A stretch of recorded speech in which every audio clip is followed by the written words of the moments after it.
तो world war होने वाला है या एक और पैंडेमिक, ऐसे सवाल तभी आते हैं जब जुपिटर अतिचारी हो जाता है। तो जब जुपिटर एक राशि में कुछ महीनों से ज्यादा नहीं रुकता तो उसको अतिचारी गुरु कहते हैं और इसमें पूरी दुनिया फास्ट फॉरवर्ड मोड में चली जाती है। तो सडन गवर्नमेंट कोलैप्सेस होने लगते हैं, फाइनेंशियल सिस्टम हिल जाता है, नेचुरल कैलामिटीज होने लगती हैं और सब कुछ बहुत ही तेजी से होने लग जाता है। महाभारत के समय पे भी यही हुआ था, वर्ल्ड वॉर 2 से पहले भी यही हुआ था और अब 2024 से लेके 32 तक भी यही साइकिल है।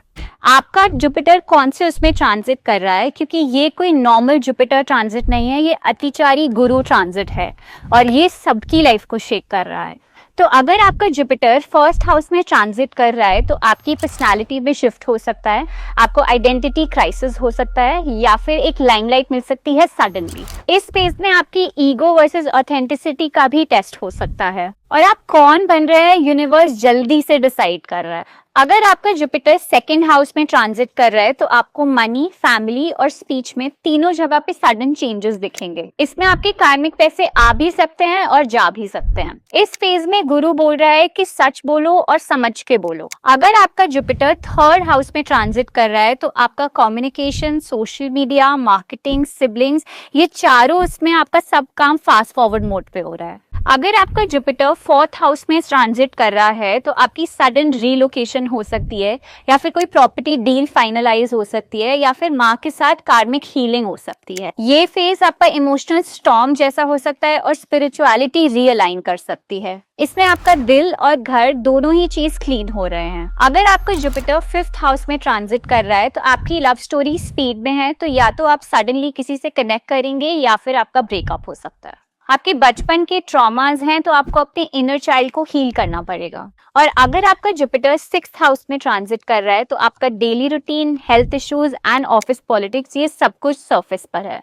इसमें गुरु कह रहा है कि आपको सेवा और सेल्फ डिसिप्लिन से ही जीत मिलेगी। अगर आपका जुपिटर सेवेंथ हाउस में ट्रांजिट कर रहा है तो आपका सडन कमिटमेंट, ब्रेकअप या फिर एक बिजनेस टाई अप हो सकता है। ये एक कार्मिक कॉन्ट्रैक्ट है तो पूरा ही होगा, चाहे दर्द से होगा या प्यार से होगा। अगर आपका जुपिटर एथ हाउस में ट्रांजिट कर रहा है तो एक एंसेस्ट्रल कर्मा हो सकता है जिसकी वजह से लाइफ में ट्रांसफॉर्मेशन आ सकता है। आपकी धर्म यात्रा फास्ट फॉरवर्ड मोड पे है, बट अपने आप को अंधविश्वासों से भी बचाना है। और अगर आपका जुपिटर नाइन्थ हाउस में ट्रांजिट कर रहा है तो आपका सडन ट्रैवल हो सकता है या फिर आप गुरु से मिल सकते हैं। आपको एक सडन इनकम रिसीव हो सकती है या फिर इनर हीलिंग हो सकता है। तो अगर आपका जुपिटर 10th हाउस में ट्रांजिट कर रहा है तो आपका प्रमोशन होने के चांसेस हैं, डाउनफॉल हो सकता है या एक एडेड रिस्पॉन्सिबिलिटी है और सब कुछ बहुत तेजी से हो रहा है। तो ये बेसिकली आपका कार्मिक कर्मा है, बॉस के रूप में भगवान आपके टेस्ट ले रहे हैं। और अगर आपका जुपिटर 11th हाउस में ट्रांजिट कर रहा है तो आपके ड्रीम्स पूरे हो सकते हैं या फिर आपको दोस्ती का असली फेस दिख सकता है।